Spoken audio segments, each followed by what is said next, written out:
the tools that we shall not monitor. They are empowered under Section 69 of the regulation to be in charge or to follow up on these girls. Right. However, this job or what this responsibility was given to them also like in a short way that they cannot, according to our observation. They have always been claimed to be the monitors, which thing we are contesting in our points. We say you cannot tell a fox to be in charge of a meat store.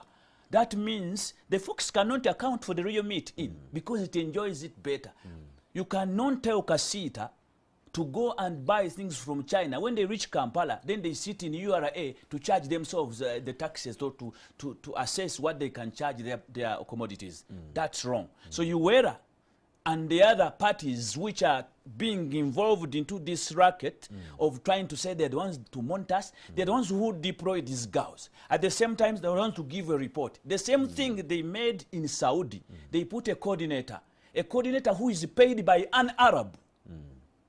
So, do you expect that coordinator, Ugandan coordinator, to make a good report? Or to even shine a light on human trafficking? Yes, you've had girls crying at the offices, being beaten, tortured, while ordered by the very Arabs. The Arab there, the counterpart in Saudi, is the boss of the job blocker here. That is UERA, the manpower pooler. The UERA team, our good companies that are regulated. Now, they work for the other Arab. They cannot order that man. This is where we've had wrangles of how can we now rescue these girls. Even the minister gets hand-tied. Sometimes they cannot use force into that. And this is where the voices come in. And they say, no, something must be done. And then the Arabs get scared and say, oh, we are getting off track. And of course, if you're just joining us, I'm having this conversation with Mr. Abdallah Kayonde. Yes, we are talking about migrant workers and their plight. Remember, the Uganda Association of External Recruitment Agencies closed a shop last week Friday. What would that mean for the many 35,000 young Ugandans who are jeering to leave the country? What about those who are already abroad? What does that mean? And the disclaimer, the views that are being shared on this show are solely of Ms. Abdallah Kayonde and not of NTV Uganda. Ms. Abdallah Kayonde, we are still going on with this conversation. Yes. What exactly are the people abroad telling you? The people are saying that they are really misinformed. Wherever these companies deploy them, look at, we have also a contest in the training. Right. That whatever they are being trained in is not the reality there.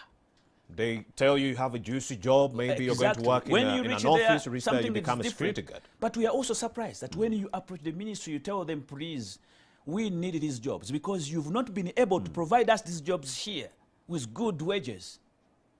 It is in the docket of the Minister of Labour to lobby Parliament such that Ugandans begin getting good wages, such that we can stop this mayhem. If this mayhem should continue, then we have to get organized like the Indians, like the Philippines. Our friends complain that they have been lied to and they have not been organized. Is this systemic fraud, Mr. Kayonde? No, I don't know. It must be. Because they advertise clearly and they say you're going to get $1,000 or $1,200. But then these young people are going to the Middle East and they're being given only 1,000 dirhams or 800 dirhams, which is like $200. Now, if I'm to tell you, if you are a pancake seller, you have pancakes that were the leftovers of yesterday, and you've made the fresh ones today. If you are selling, will you be able to tell what happened behind closed doors to the buyer? You cannot. Of course, you say these are all fresh pancakes. You understand? This is how they sell their stuff. And you wake up and say, then you go and monitor. You are the people to be in charge of UNBS or whatever. No. It means you lie. So these companies lie sometimes. So these are the things we need to look at, and we need to be there. We need to be part of, because we are empowered to be part of this. They cannot be only two people in this.